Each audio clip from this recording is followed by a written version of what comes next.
Given a 5% year-on-year decrease in COGS and an increase in leverage from 1.4x to 2.8x, we think we can increase free cash flow by 67% and increase our underlying IRR by 14%. Given a 5% decrease in COGS year-on-year and an increase in the leverage from 1.4x to 2.8x, we believe we can increase the FCF by 67% and also increase the underlying IRR by 14%. I'm here to talk to you guys about disruptive innovation, a real paradigm shift in solo-mo. We are ZenUber.io, and we're here to change the world. I'm here to talk to you about disruptive innovation, about Solomo. We are ZenUber.io, and we are here to change the world. I'm here to talk to you about disruptive innovation, about a paradigm shift in Solomo. We are ZenUber.io, and we're going to change the world. As you ascend from the seafloor, it's very critical for you to be neutrally buoyant. As you ascend from the seafloor, it's very critical for you to be neutrally buoyant. As you begin your ascent from the seafloor, it's critical that you become neutrally buoyant. Now, I don't know about you, but you've just heard three of us say the same thing 3 different times. And yet I'm guessing if you looked around the room, or if I polled you, the credibility of each of the speakers may have differed. For example, Startup Bro talking about the private equity model, unlikely to be worth much. Ryan talking about disruptive innovation, slightly more skeptical as well. And the gal in the suit telling you what you should be doing when you're diving to the ocean, again, not a source of credibility. We spent a lot of time in this class talking about how my vocal tone or how my physical gestures make a difference in our presentation, how they affect how you react, how they affect what you learn, how they affect what you pay attention to. What we haven't spent as much time, though Karina tried to in the last presentation, is talking about attire and its effect on us. And the way you see it, attire has 3 main issues. 1, unlike most Mark Twain quotes, ours is real and not just a product of the internet. But broadly, attire talks about every interaction that we have. From the broad cultural thing, be aware of where you are and who you're speaking to. The specific audience you're dealing with, whether it's an interaction or a meeting. But more importantly, the effect that you can have on yourself. As different cultures and different societies have several essential nuances about their culture. For example, in the Western culture, it is encouraged to wear red as a power statement. On the other hand, you do not want to wear red to an Indian wedding. However attractive you may appear, you do not want to steal the show from the bride, because red is strictly the color of the bride in the Indian wedding. Speaking about color, let's look at some of the strong personalities in this world how they have influenced the societies and the regions, right? This is Margaret Thatcher, and there's a lot of thought that has gone in the selection of the power blue suit that she wears. Blue is a universally accepted color. Blue is a color that avoids evil in Greeks. And blue is also the color of Lord Krishna for Hinduism. Blue represents holiness for Jewish. As you can see, there's a lot of thought that has gone into this understanding of the cultural biases in making this decision. Further, let's kind of drill down from societies and countries to communities and industries and see what attire means. As many of you may recognize this guy, he is Paul Graham, who is the co-founder of Y Combinator. As you can see, he's speaking to a bunch of startup guys. Many of you could easily guess what startup guys wear. They're so busy with starting their businesses, they have no time to shop. They absolutely don't care about brands. And rightfully here, Paul Graham is talking to them in the appropriate attire to inspire them and to actually send his personal message of what matters to him. Now, trying to connect to the community, I would also want to give you a word of caution, right? For example, just because you're talking to a bunch of teenage skateboarders, you do not want to appear in the teenage clothes.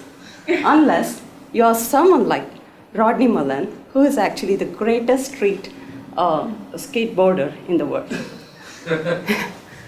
And thus, it's essential to be authentic also in terms of what you are, as you bring your perception to the audience. And if you are authentic, you can not only build your brand, there's a lot more you can do as you're authentic. Steve Jobs, with his simplistic dressing, he not only made a statement of him being an unconventional CEO, he actually set up the culture of what Apple is to be. How many of you remember what Apple was before 1998? Look at all his keynotes from 1998 all the way to 2010. It's the same pair of denim jeans, it's the same black turtleneck, and also the same pair of sneakers. He surely wanted to create a culture for simplicity and also being unconventional. That said, let's look at what you want to create an impact on, whether it be industry or was it just a bunch of people like you in the room. Let's talk about what's the impact we want to create with attire on others. So we spent some time talking about culture and its effect on people.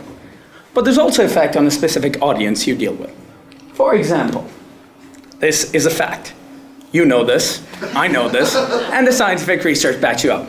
Alison Overbird, for example. A study in the UK found that 45% of people think that someone wearing glasses appears more intelligent.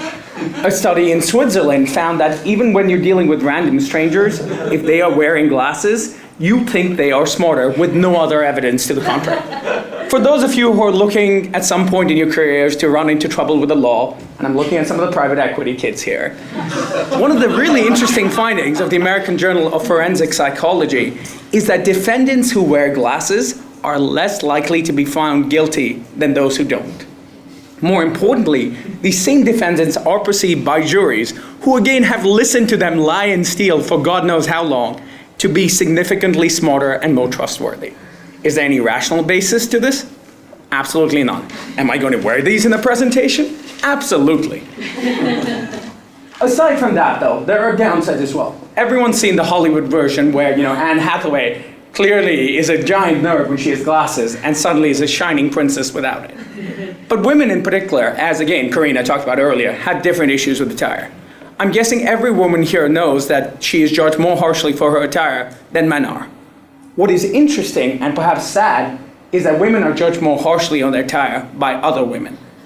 A study, again in the UK, pointed out had 129 women look at a panel of images. These images varied on 2 dimensions. One, some of the women were labeled as high status, aka managers, and the other women were labeled as receptionists.